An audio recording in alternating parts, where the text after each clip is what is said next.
nous passons à la question suivante en rappelant à l'orateur suivant qu'il a 8 minutes. Oui, merci. Bien, je vous remercie. Vous m'entendez bien? L'orateur suivant est Samuel Fray de Nantes, qui va nous parler de l'impact de l'hypoparathyroïdie post-thyroïdectomie sur l'auto-évaluation de la qualité de vie et de la qualité de la voix. Résultat de l'étude nationale COL, qualité de vie, hypopara. Je vous remercie. Vous m'entendez bien? Parfait.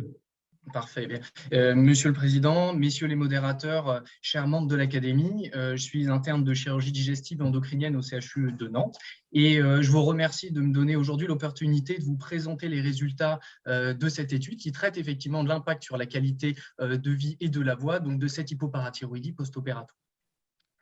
On sait que parmi les complications de la chirurgie thyroïdienne, à côté de la paralysie récurrentielle dont on connaît bien les conséquences, il y a cette hypoparathyroïdie post-opératoire qui généralement résulte d'une dévascularisation des glandes parathyroïdes, va effectivement récupérer dans 20% des cas, mais va rester permanente après un peu moins de 3% des thyroïdectomies.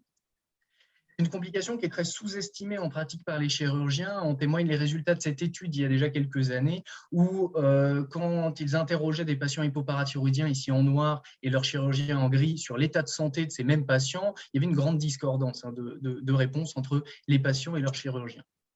Cette hypoparathyroïdie, elle est responsable d'une diminution de la sécrétion de parathormones qui elle-même va entraîner une hypocalcémie et elle va être responsable de symptômes très variés, à la fois rénaux, musculaires, neuropsychologiques, également osseux. Nous, on avait remarqué dans une série qui a été publiée par l'équipe assez récemment que l'hypocalcémie post-opératoire était également a priori un risque d'altération de la qualité de la voix après thyroïdectomie. Mais de manière assez paradoxale, on ne connaît pas vraiment encore aujourd'hui les effets de cette hypoparathyroïdie et de ses symptômes sur la qualité de vie des patients. Et c'est pourquoi nous avons émis l'hypothèse que cette hypoparathyroïdie post-opératoire altérait la qualité de vie donc dans sa composante mentale et s'associait à une altération de la qualité de la voix, ce qui n'a pas vraiment été montré pour le moment. Donc, cette étude, COL-HypoPara, qui est enregistrée dans Clinical Trial, était une étude donc observationnelle, prospective, multicentrique. On est allé interroger les patients qui avaient eu une thyroïdectomie totale parmi les membres de l'association Hypoparathyroïdisme France et les cohortes multicentriques portées par le CHU de Nantes qui s'appelle TIRCOL et FOTIR. Donc, le consentement a été basé sur le principe de non-opposition, c'était validé par le CPP. Marqué que parmi les critères d'exclusion, il y a toutes les hypoparathyroïdies d'une cause autre que post-thyroïdectomie. Ces patients, on les a répartis en deux groupes. Donc, des patients thyroïdectomisés hypoparathyroïdiens, on définissait cette hypoparathyroïdie par une concentration de parathormones inférieure à 15 picogrammes par millilitre, plus de 6 mois après la chirurgie, et donc des patients thyroïdectomisés contrôle avec une fonction parathyroïdienne normale. Ces patients, ils ont été contactés par voie postale, où ils ont reçu des auto-questionnaires afin d'évaluer notre critère de jugement principal qui était la qualité de vie mentale avec un questionnaire SF36.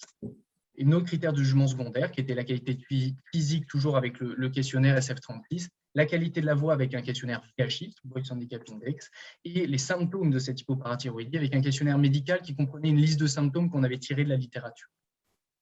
On marquait que parmi 349 patients interrogés, dont 75 hypoparathyroïdiens potentiels dont on est allé recontrôler le bilan avec une nouvelle PTH, on a finalement inclus 45 hypoparathyroïdiens et 96 patients contrôlés. Quand on compare ces populations, on voit que le temps qui sépare la chirurgie du questionnaire est un peu plus long chez les patients hypoparathyroïdiens, l'âge un peu plus élevé chez les contrôles. Surtout, on voit qu'il y a plus d'antécédents de cancer thyroïdien chez les hypoparathyroïdiens. Et ça, ce n'est pas une surprise, puisque ce cancer thyroïdien, c'est un facteur de risque en fait, d'hypoparathyroïdie post-opératoire. D'autre part, quand on va comparer le patient qui a une anomalie de mobilité des cordes vocales, donc qui témoigne d'une paralysie récurrentielle, on voit qu'il n'y a pas de différence entre les groupes. Et nos patients hypoparathyroïdiens le sont vraiment, en témoigne une hypocalcémie et une PTH effondrée par rapport au groupe contrôle. Donc, quand on s'intéresse à la qualité de vie de ces patients, j'espère que vous voyez mon pointeur, avec le score SF36, le score mental qui est ici en vertical sur la figure, des patients hypoparathyroïdiens en bleu, il est significativement inférieur à celui des contrôles qui apparaissent en rouge. D'autre part, le score physique juste à côté est également inférieur et tous les scores là qui sont des sous-scores en fait, du SF36 qui permettent de calculer le score mental et le score physique, qu'on appelle les scores dimensionnels, sont aussi diminués par rapport au contrôle. Donc, on a bien une altération de la qualité de vie par rapport à nos contrôles. On a effectivement vérifié qu'en analyse univariée, pour notre critère de jugement principal, le score mental, on avait bien une association entre l'hypoparathyroïdie et cette altération du score mental. Et quand on prend en compte les facteurs de la littérature, qui ressortent dans la littérature comme pouvant être associés à une altération de la qualité de vie après thyroïdectomie, on voit qu'en analyse multivariée, l'hypoparathyroïdie reste bien associée à cette altération du score mental indépendamment de ces facteurs confondants. D'autre part, quand on va aller regarder la qualité de la voix avec le score VHI, ici, il faut regarder le score VHI total. En fait, le rapport des taux d'incidence entre les groupes est à 1,8. Ça veut dire que les hypoparathyroïdiens ont 1,8 fois plus de chances d'avoir un score VHI élevé et donc altéré que les contrôles. Donc, on a bien une altération de la qualité de la voix. Mais pour ça, on est bien obligé d'aller plus loin et d'essayer de prendre en compte ce facteur confondant qui pourrait être la présence associée d'une paralysie récurrentielle. Vous voyez bien que la paralysie récurrentielle sur le tableau ici, elle est associée à une altération du VHI en univarié. Eh bien, en analyse multivariée, l'hypoparathyroïdie reste bien associée à une altération de la qualité de la voix, indépendamment de la présence de cette paralysie récurrentielle. Enfin, quand on va interroger les patients sur les symptômes d'hypoparathyroïdie, donc les hypoparathyroïdiens sont en bleu, vous voyez qu'à l'exception de la cataracte et des événements cardiovasculaires, ces hypoparathyroïdiens vont présenter significativement plus de symptômes que les patients contrôle. Et quand on va aller sélectionner parmi ces patients les symptômes qui sont présents le plus fréquemment chez l'hypoparathyroïdien, c'est plus de 50% des patients, donc les douleurs musculaires, articulaires, les paresthésies, les tétanies, les crises d'angoisse et l'épuisement.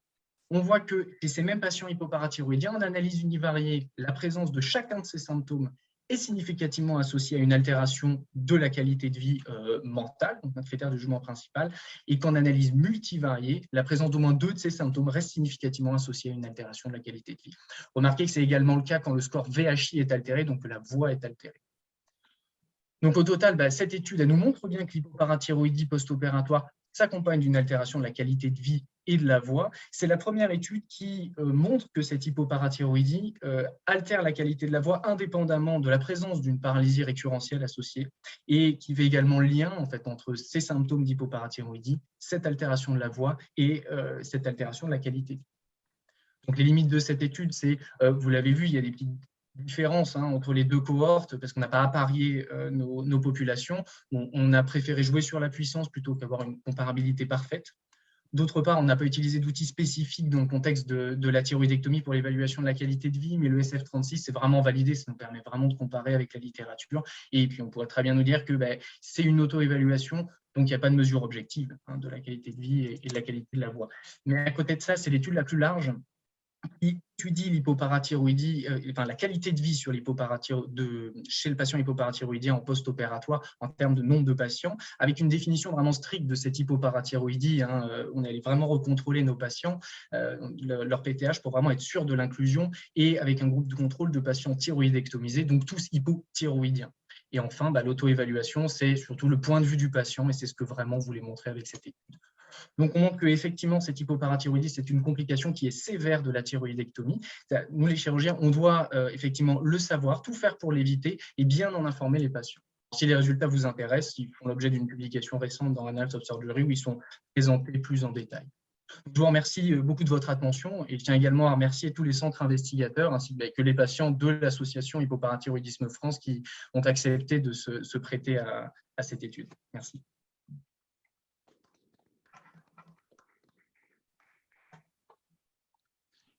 Une question, est-ce que vous avez déterminé des facteurs prédictifs du risque de lésion des parathyroïdes?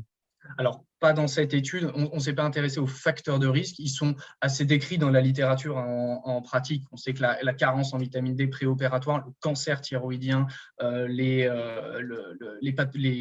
antécédents de chirurgie malabsorptive, type le bypass, qui vont diminuer l'absorption de calcium, sont des facteurs de risque d'hypoparathyroïdie. Mais le facteur de risque qui ressort le plus dans la littérature, en fait, c'est le volume opératoire du centre.